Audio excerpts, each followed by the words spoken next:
Hai guys, saya Wijaya Saputra dan ini adalah iPhone 15 Pro Max. iPhone terbaru yang bentuknya nggak baru.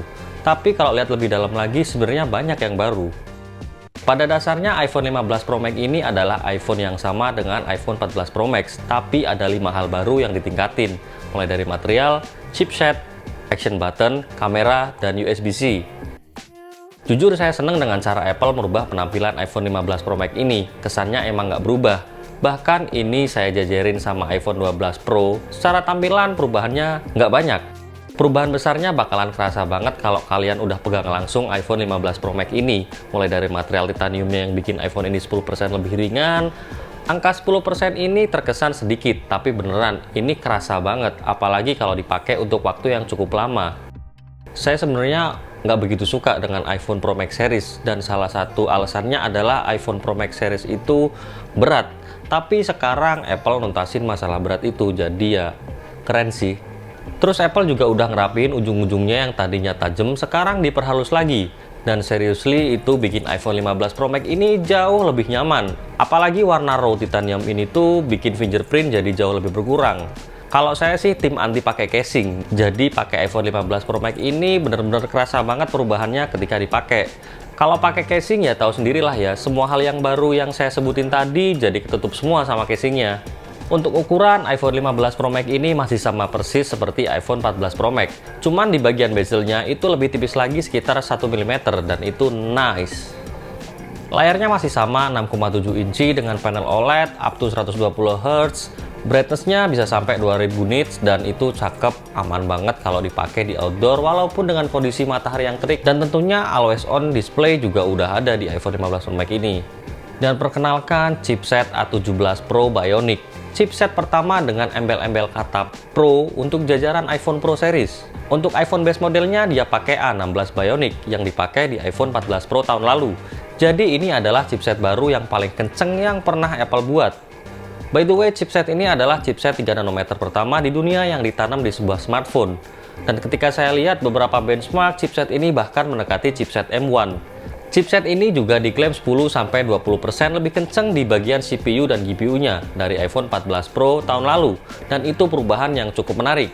Tapi gini sih, chipset ini memang paling kenceng. Tapi kelebihan itu nggak bisa kita rasain kalau kita pakai iPhone untuk penggunaan basic sehari-hari. Kayak misalkan balesin chat, scrolling Instagram, scrolling TikTok, nonton YouTube.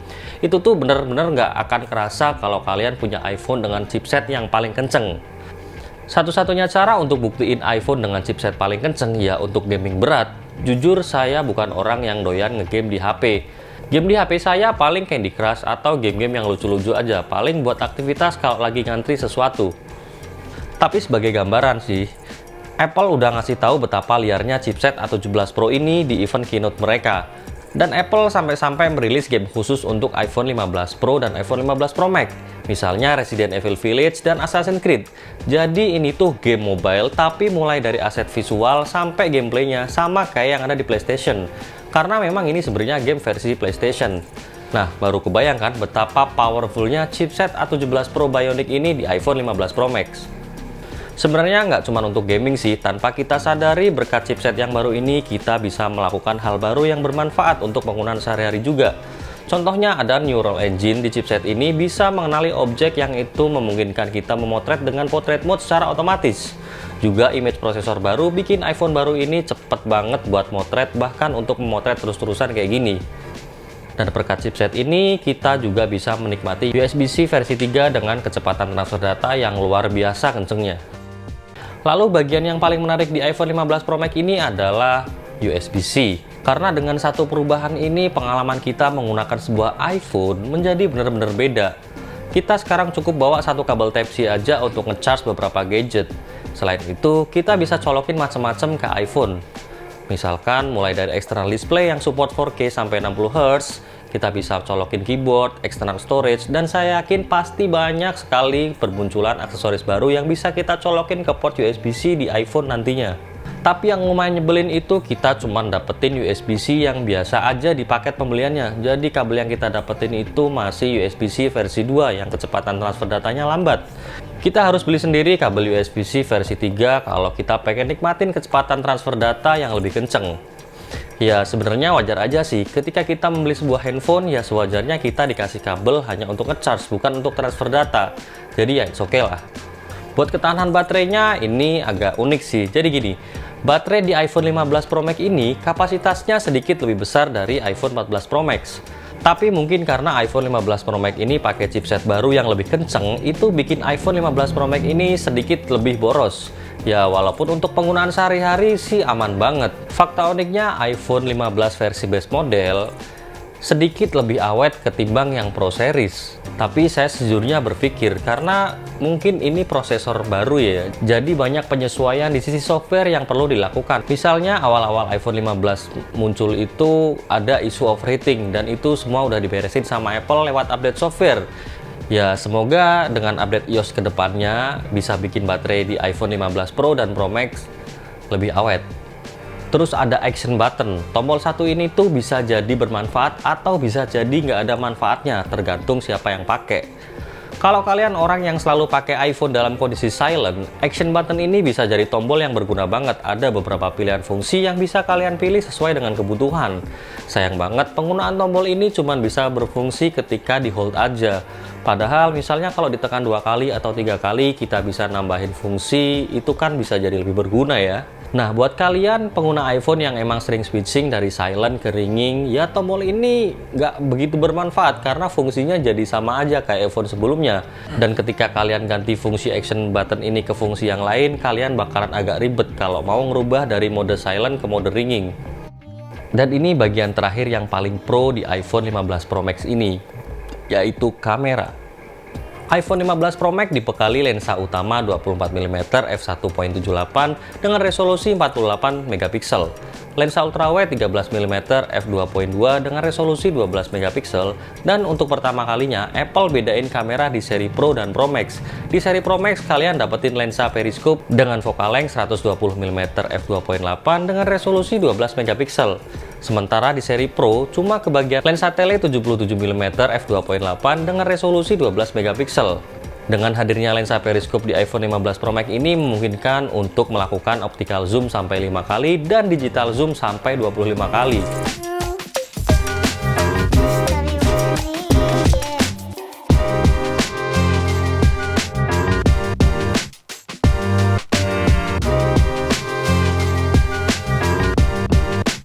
Selain itu, iPhone 15 Pro Series juga dapat peningkatan jarak makro yang sekarang bisa jadi lebih dekat dari sebelumnya. Untuk kamera depan, iPhone 15 Pro Max dibekali lensa 23mm f1.9 dengan resolusi 12 megapiksel. Untuk selfie, video call, video meeting, cakep. Kamera depan dari iPhone 15 Pro Max. Ternyata kamera depannya support lock juga ya. Dan ini hasilnya kurang lebih kayak gini. Mikrofonnya juga oke sih, padahal di belakang sana ada musik, tapi suara musiknya hilang. Kedengeran cuman suara saya aja, padahal saya ngomongnya pelan. Terus sekarang kalau kita pakai kamera utama, kita bisa milih focal length mulai dari 24mm, 28mm, dan 35mm.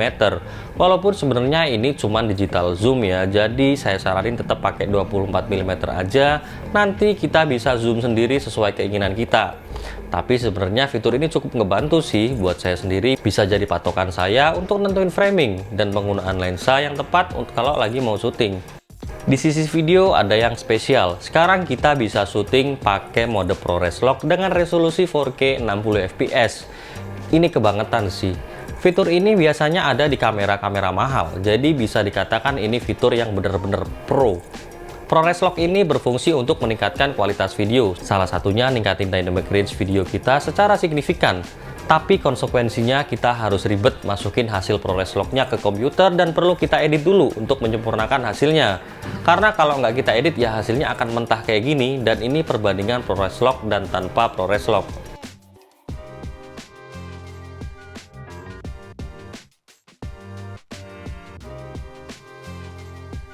By the way, karena mode ProRes Lock ini makan storage yang super gede, jadi kita diizinin buat colokin SSD ke iPhone untuk syuting.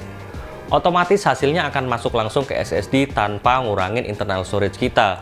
Lagi-lagi, fitur kayak gitu biasanya cuma ada di kamera profesional, dan itu keren. Apalagi kalau kita pakai aplikasi third party untuk syuting. Misalkan pakai aplikasi gratis dari Blackmagic. Di sini kita bisa dapetin banyak banget fitur yang pro yang ada di kamera profesional. Mulai dari pemilihan kodek, atur-atur white balance, ISO, shutter speed, dan lain-lain. Ini baru pro, nggak ada lawan. Nggak ada smartphone yang punya fitur sepro itu. Cuman ya balik lagi ya, sebenarnya fitur-fitur itu bisa kepake untuk orang yang ngerti dan mau pakai fitur itu. Pengguna iPhone Pro Series pada umumnya emang pada pakai fitur Pro kayak gitu ya. Tanpa menggunakan fitur-fitur Pro yang ribet tadi, hasil kamera dari iPhone 15 Pro Max ini tetap bagus banget kok. Untuk bikin konten TikTok, video jalan-jalan sama keluarga, atau sekedar foto-foto ngasal, kamera iPhone 15 Pro Max ini bisa diandelin di kondisi apapun. Kondisi cukup cahaya maupun kondisi gelap sekalipun.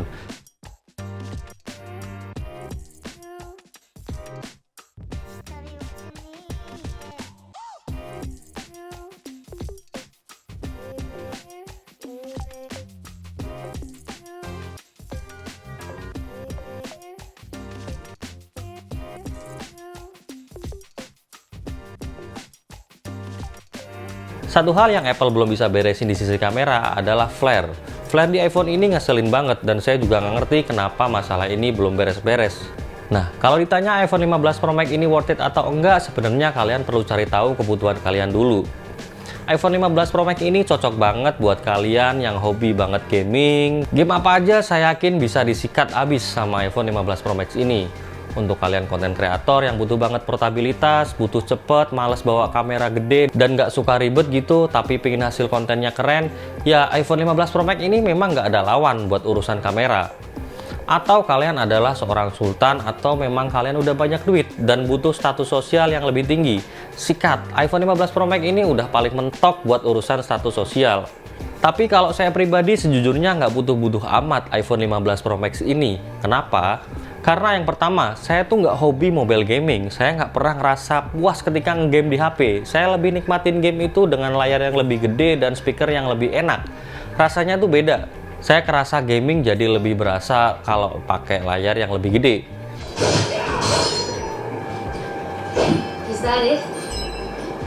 Yang kedua, saya juga jarang banget ngonten pakai HP, kecuali kalau benar-benar kepepet. Saya selalu pakai kamera untuk syuting karena sebagian besar kerjaan saya butuh kamera yang lebih profesional. Dan sejujurnya akomodasi di iPhone 15 Pro Max ini belum bisa ngejar kamera profesional. Mulai dari keterbatasan di sisi baterai, lensa, dan ukuran sensor yang jauh lebih kecil dari kamera profesional. Jadi kalau saya sendiri akan stay di iPhone 12 Pro yang sejauh ini masih aman banget untuk ngehandle kebutuhan penggunaan smartphone saya. Kalau iPhone 15 Pro Max ini kebetulan saya dapat pinjaman dari temen untuk saya pakai beberapa hari untuk direview. Jadi ya sebaiknya jangan sampailah kalian sampai pakai pay later kalian buat jajan iPhone 15 Pro Max ini kalau cuman buat gengsi aja. Bijak-bijaklah pakai uang, pastiin apa yang kamu beli itu sesuai sama kebutuhan kamu. Jadi ya gitu aja ya, semoga pembahasan kita soal iPhone 15 Pro Max ini bisa bermanfaat buat kalian. Kalau masih ada yang mau ditanyain, bisalah kita bahas di kolom komentar. Terima kasih banyak buat yang udah nonton, sampai ketemu lagi di video selanjutnya.